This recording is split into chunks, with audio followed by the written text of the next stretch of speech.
In my GIS classes, I make a concerted effort to get all of the data that you'll need to successfully complete the course. I'm going to show an example here of downloading the data from the Google Drive link that I've posted in the announcements.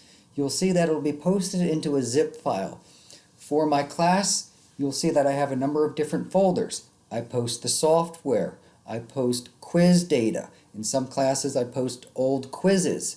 I also put the final exam data if this class offers a final exam, the data for the project, the data from the back of the book, as well as the exercises and the presentations that I'll be giving during class. In your announcements, you can see that I've given you a link. You need to copy the link, or you can hit Control-C and then paste it into a web browser here. You can see right up here, you can see I've posted it onto the Google Drive.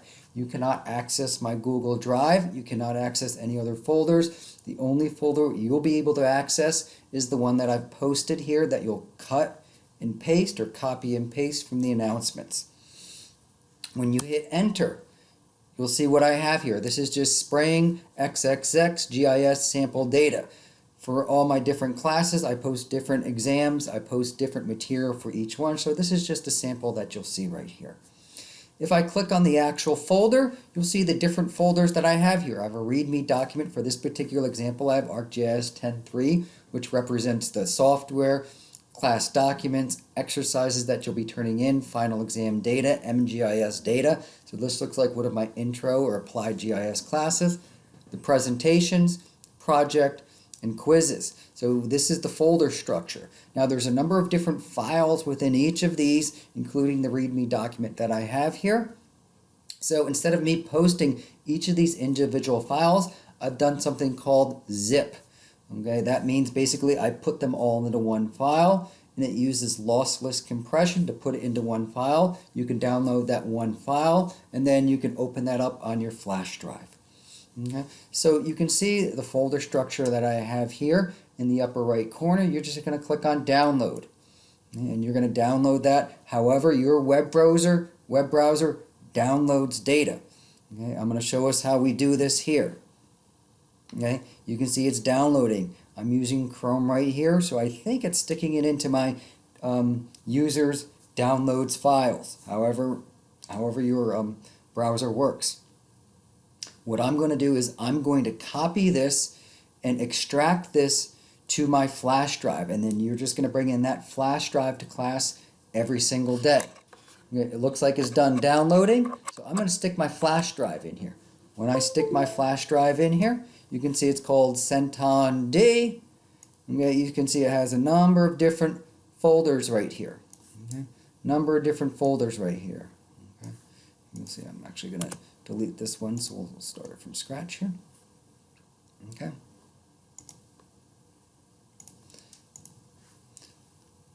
So I'm going to open this up. Okay, you can see where this is located.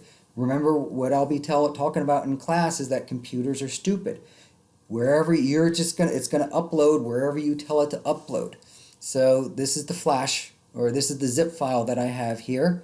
I have something here called extract. Extract all. Where do I want to extract it to? If I just hit extract, it's going to upload it to C, users, TimMold, download, Spring, GIS sample 2. That's not where we want to save it. We want to click browse, and then we want to look for the D drive right here. So I'm going to click on the D, click folder, and I'm going to click extract. And then from here, it's going to extract it to my D drive. So when I put in the little flash drive, you can see it called it D. On some QD computers, it might, I'll click skip right here. Okay. And it's going to open it up. Okay, and now when I double click here, you can see this was created right here. And now you can see ArcGIS 10.3, which this is the software that I've put here. Now, when I open up my flash drive, you'll see this folder structure. So when I say go to the presentations, you'll click on the presentations folder and go there. Okay? For the project, it has all the documents about the project.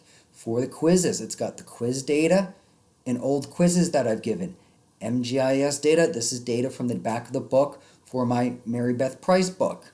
These are the exercises that you'll be turning in Blackboard. This is the syllabus and other documents, I think exam reviews that I have here.